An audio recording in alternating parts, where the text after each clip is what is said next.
കോഴിക്കോട്ടെ പല ഇടപാടുകളും ഇപ്പോൾ കോഴിക്കോട്ടെ വ്യാപാര സ്ഥാപനങ്ങളുടെ നമ്പറുകൾ, അതിൻ്റെ ബിൽഡിംഗ് പെർമിറ്റ്,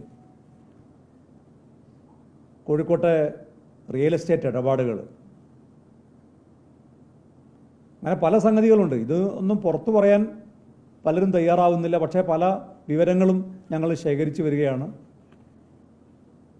അതിലെല്ലാം കോഴിക്കോട്ട് ഒരു പരസ്യ കമ്പനി,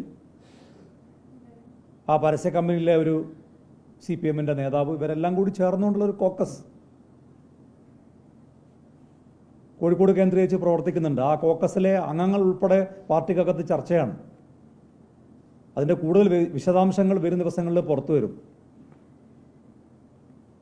അപ്പോൾ ഈ കോക്കസ് ഒരു 6-7 അംഗ കോക്കസ്, അതാണ് മിനി ക്യാബിനറ്റായി ഇപ്പോൾ കോഴിക്കോട് പ്രവർത്തിച്ചുകൊണ്ടിരിക്കുന്നത്. അതിൽ CPM നേതാവുണ്ട്, DYFI നേതാവുണ്ട്, CITU നേതാവുണ്ട്. ഇവരെല്ലാം കൂടി ചേർന്നുകൊണ്ടുള്ളൊരു കോക്കസാണ് ഒരു മിനി ക്യാബിനറ്റായി ഇപ്പോൾ പ്രവർത്തിച്ചുകൊണ്ടിരിക്കുന്നത്.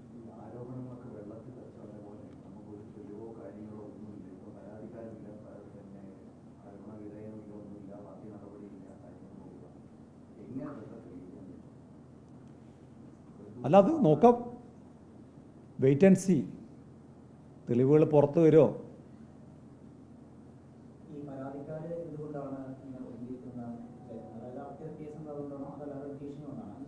അല്ല, അവർക്കിപ്പോൾ 2 ആവശ്യമാണ് അവർ ഉന്നയിച്ചത്. ഒന്ന് 22 ലക്ഷം തിരികെ കിട്ടുക എന്നുള്ളതാണ്, അവർക്ക് തിരികെ കൊടുത്തു.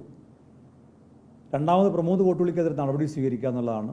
പ്രമോദ് കോട്ടൂളി മാത്രമാണെങ്കിൽ, അപ്പോൾ പ്രമോദ് കോട്ടൂളിക്കെതിരെ നടപടി എടുത്താൽ എന്ത് സംഭവിക്കും എന്ന ആശങ്കയിലാണ് ഈ കോക്കസിലെ മറ്റാളുകൾ. അപ്പോൾ അതുകൊണ്ട് അതിൻ്റെ ഒരു കാലതാമസത്തിലാണ് ഇപ്പം നിൽക്കുന്നത്. പക്ഷേ നടപടി എടുത്തില്ലെങ്കിൽ ഇവരിനി ഈ ഭയം മറന്നീക്കിയിട്ട് പുറത്ത് പറയാൻ ധൈര്യപ്പെടുമോ എന്നുള്ളത് നമുക്ക് കാത്തിരുന്ന് കാണാം. ഒന്നുകിൽ പ്രമോദ് കോട്ടൂളിക്കെതിരെ നടപടി വരിക, അല്ലെങ്കിൽ ഇവർ പുറത്ത് പറയാം. രണ്ടിലേതെങ്കിലും ഒന്നും സംഭവിക്കുന്നുള്ളൊരു പ്രതീക്ഷയിലാണ് ഞങ്ങളിപ്പോൾ ഉള്ളത്.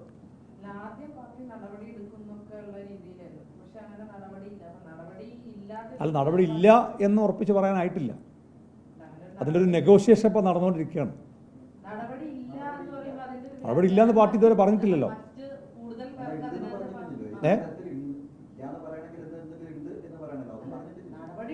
പറയേണ്ടി വരും. അല്ല, ഇന്ന് നിയമസഭയിൽ ഈ വിഷയം ചർച്ച ചെയ്തപ്പോൾ മുഖ്യമന്ത്രി നിശ്ചയിച്ചിട്ടില്ലല്ലോ. നിയമസഭയിൽ മുഖ്യമന്ത്രി പറഞ്ഞത് ചില ആളുകളൊക്കെ അങ്ങനെ തട്ടിപ്പുകൾ നടത്തുന്നുണ്ടെന്നാണ്. അപ്പോൾ മുഖ്യമന്ത്രി അത് നിശ്ചയിച്ചിട്ടില്ല. പാർട്ടി അത് പൂർണ്ണമായി തള്ളി പറഞ്ഞാൽ അപ്പോൾ അതിൻ്റെ തെളിവുകൾ പുറത്തു വരും. ഇപ്പോൾ ഈ ഘട്ടത്തിൽ അങ്ങനെ പറയാൻ കഴിയുള്ളൂ.